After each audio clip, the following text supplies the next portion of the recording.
Hello, ನಿನ್ನೆ ದಿನ ನಾವೇನ್ ಮಾಡಿದ್ರಪ್ಪ ಅಂದ್ರೆ ಗುಣಾಕಾರ, ಭಿನ್ನ ರಾಶಿಯಲ್ಲಿ ಗುಣಾಕಾರ ಬಹಳಷ್ಟು ಈಜಿ. ಅಂಶವನ್ನ ಅಂಶಕ್ಕೆ ಗುಣಿಸ್ಬೇಕು, ಛೇದವನ್ನ ಛೇದಕ್ಕೆ ಗುಣಿಸಿದಾಗ ನಮ್ಗೆ ಆನ್ಸರ್ ಬಂದ್ಬಿಡುತ್ತೆ. ಇಲ್ಲಿ ಸಂಕಲನ ವ್ಯವಕಲನ ತರ ನಾವು ಲಘುತಮ ಸಾಮಾನ್ಯ ಅಪವರ್ತನ ತೆಗಿಯಂಗಿಲ್ಲ, ಏನಿಲ್ಲ. ಬಟ್ ಗುಣಾಕಾರ ನಿನ್ನೆ ಕಂಪ್ಲೀಟ್ ಆಗಿ ತಿಳ್ಕೊಂಡ್ರಿ. ಮುಂದಕ್ಕೆ ಇವತ್ತೇನ್ ಮಾಡ್ತೀರಿ? ಭಾಗಾಕಾರ. ಭಾಗಾಕಾರನು ಸೇಮ್ ಗುಣಾಕಾರ ತರನೇ ಇರುತ್ತೆ ಭಿನ್ನ ರಾಶಿ ಒಳಗ.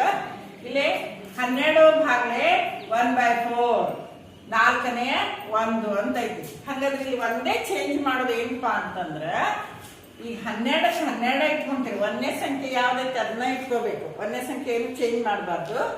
ಎರಡನೇ ಸಂಖ್ಯೆ ಏನೈತಿ?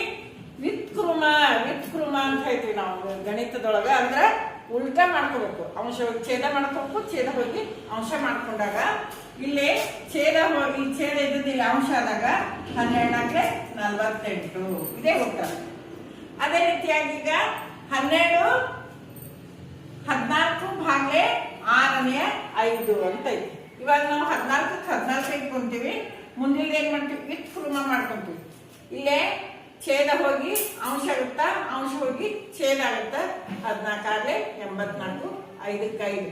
ನಾವು ಇದನ್ನ ಸಂಕ್ಷಿಪ್ತಗೊಳಿಸಿದಾಗ ಛೇದದಿಂದ ಅಂಶವನ್ನ ಭಾಗಿಸಿದಾಗ 16 ಪೂರ್ಣ 5ನೇ 4 ಅಂತ ಆನ್ಸರ್ ಬಂತು.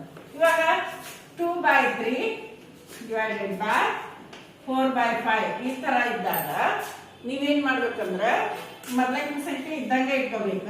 ಭಾಗ್ಯ ಹೋಗಿ ಗುಂಡ್ಲೆ ಆಗುತ್ತ, ಇದು ವಿತ್ಕೃಮ ಆಗುತ್ತ, ಛೇದ ಹೋಗಿ ಅಂಶ ಆಗುತ್ತ, ಅಂಶ ಹೋಗಿ ಛೇದ ಆಗುತ್ತೆ. ಇಲ್ಲೆಲ್ಲಾದ್ರೂ ಕಡ್ತಾ ಹೋದ್ರೆ ಕಡ್ತಾ ಹೊಡಿಬಹುದು. 2 1